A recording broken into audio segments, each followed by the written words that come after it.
ici, au Saguenay-Lac-Saint-Jean, l'hiver, c'est garanti.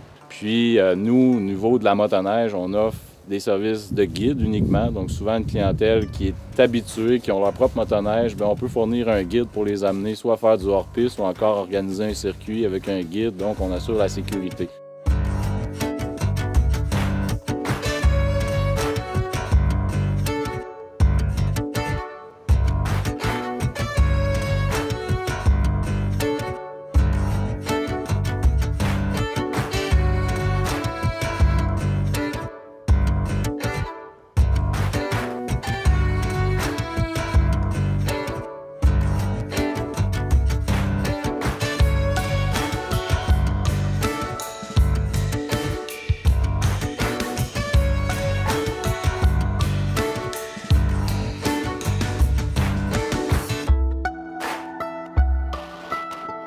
Nous, on est membre d'Aventure Écotourisme Québec.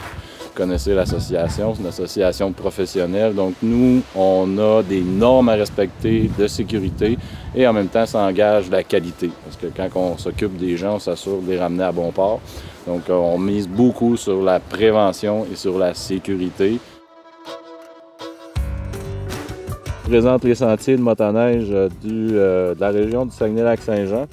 C'est 3530 km de sentiers de motoneige, donc damés, entretenus. Autrement, il y a à peu près l'équivalent en termes de sentiers hors piste qu'on peut faire. Donc, on reconnaît le fjord du Saguenay juste ici. Donc, nous, on a un forfait où on fait le tour du fjord complètement, sinon le secteur du lac Saint-Jean. Donc, nous, on est vraiment là, dans le secteur des Monts-Valin. C'est lui qui est plus populaire au niveau de la motoneige.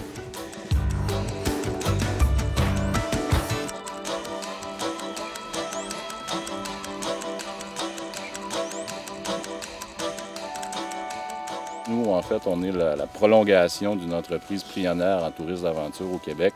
Donc, on poursuit le rêve de jeunes passionnés qui ont démarré ça en 92. Donc, on fait vivre encore les mêmes expériences. Puis, l'organisation, bien, nous, on se spécialise dans l'organisation de séjours. C'est la place au Québec pour faire de la motoneige. En fait, on dit que dans les Monts-Valin, à chaque année, l'hiver, c'est garanti. Donc, c'est vraiment une destination très prisée pour les motoneigistes. En plus de ça, l'année passée, il y a 2 ans, en fait, la MRC, en collaboration avec la CEPAC, ont inauguré un sentier qu'on dit Sentier international. Donc, il y a des sommets qu'on peut franchir en motoneige pour avoir des super beaux points de vue, autant sur le fjord, le lac Saint-Jean, que les vallées glaciaires dans l'arrière-pays.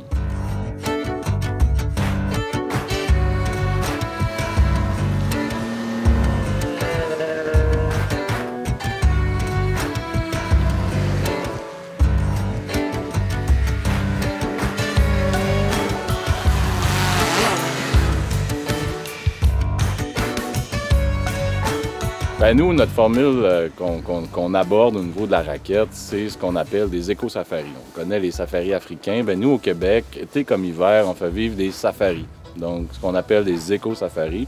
Donc, pendant qu'on fait la raquette, c'est notre moyen de transport, on fait l'interprétation de la nature, soit le végétal ou qu'on croise des traces, ou encore on va essayer de voir des animaux, des bébites en période hivernale.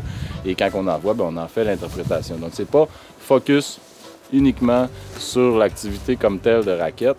Donc, on va quand même faire un topo historique de savoir ça vient d'où la raquette, ça vient des communautés autochtones, tout ça. Dans le fond, quand on joue dehors, c'est le fun d'amener d'autres mondes jouer dehors aussi. Toi, t'es pas de bout? Ben, ça va vous rentrer. Ah ouais, moi, ça, je me demande comment... Vraiment, ici, Saguenay-Lac-Saint-Jean, c'est ma place. De faire vivre des expériences que moi, j'ai eu la chance de découvrir par moi-même ou avec d'autres passionnés auparavant. Ça, c'est vraiment trippant.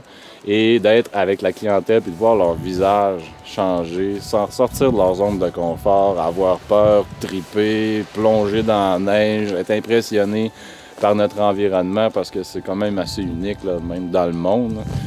Donc, c'est vraiment trippant de pouvoir partager sa passion avec les visiteurs.